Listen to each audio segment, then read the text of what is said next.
want fast action, outdoor action, real man-sized action? Well, here's action that tops them all in the combat branches of today's Army. And now, if you qualify, you can choose the action branch you want. Take a long, strong look at today's Army. Pick one of the Army's 3 combat branches. The artillery, armor, or infantry. What's the next step?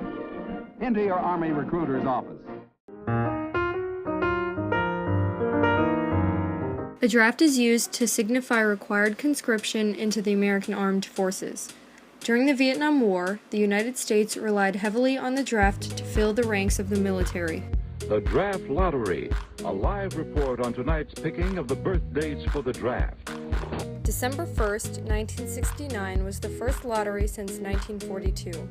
366 blue plastic balls containing every possible birth date determined the order of the induction for men born between January 1st, 1944 and December 31st, 1950. The last draft call was December 7th, 1972, and the last drawing for the lottery was March 12th, 1975.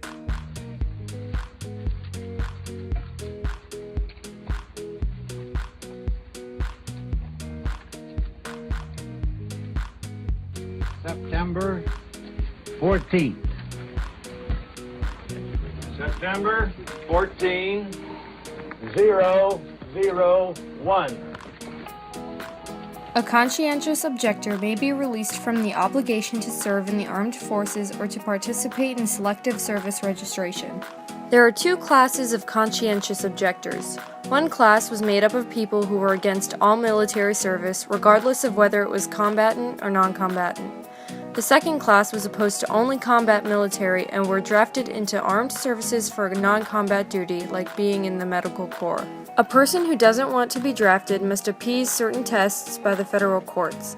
The person must oppose all forms of war and object to any type of service in the armed forces.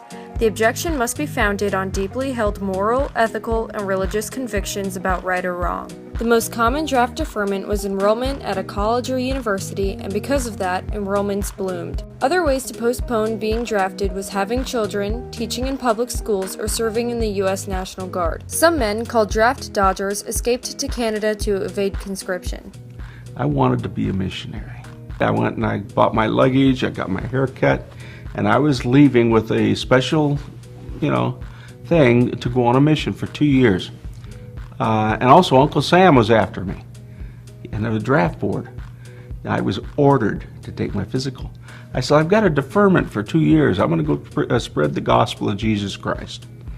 And that week, just before the deadline, I felt spiritually, if you will, a pondering that something was bugging me. What is it, Alan? I said, it must be those forces again, the dark ones, don't want me to do it. I know it's what I want to do.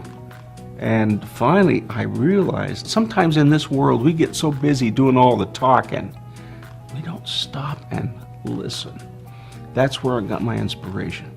And I said, I knew I was not supposed to go on a mission. I was supposed to stay with my brothers. And I said, what about the military? And I heard this feeling inside, and it was almost a voice. I said, don't worry about it. We were interrupted by a phone call. And some photographer from Life magazine, a friend of ours, says, I don't know why I'm calling, but what are your boys doing about the military? And then the tears flowed, and we don't know. Alan's got a report Monday down to the draft board. He said, go down and talk to this colonel at the Army. I went, okay, went down there, and there was no way. There were over 600 people in line ahead of me. Don't worry about it. Yeah, don't worry about it. We sat there, and we were just kind of disappointed. We were getting ready to walk out. He said, hey, Alan, do you have any skills that we could use? Do you know how to type? Oh, yeah. And do you know how to, I do shorthand. I also took stenography. And he says, you're kidding. That's just what we need.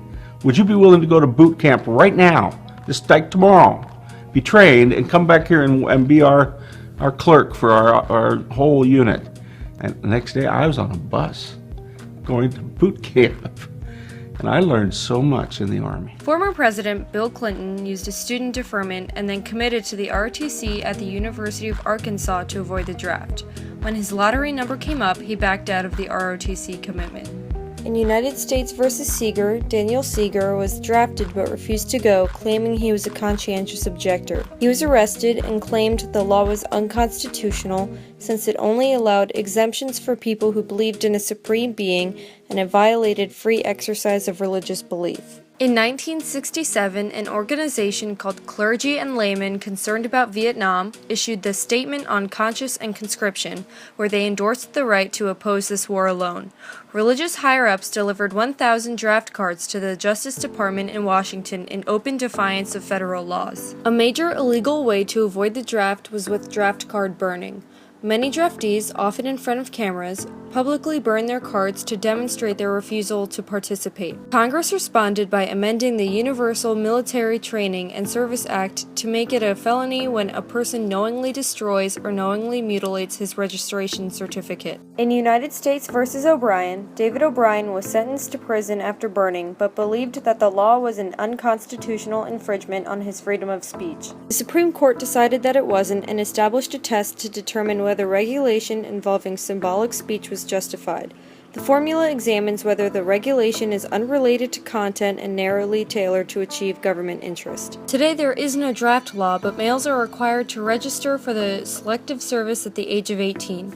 More than 675,000 soldiers make up the U.S. Army currently, which means that if a war comes, a draft won't be needed.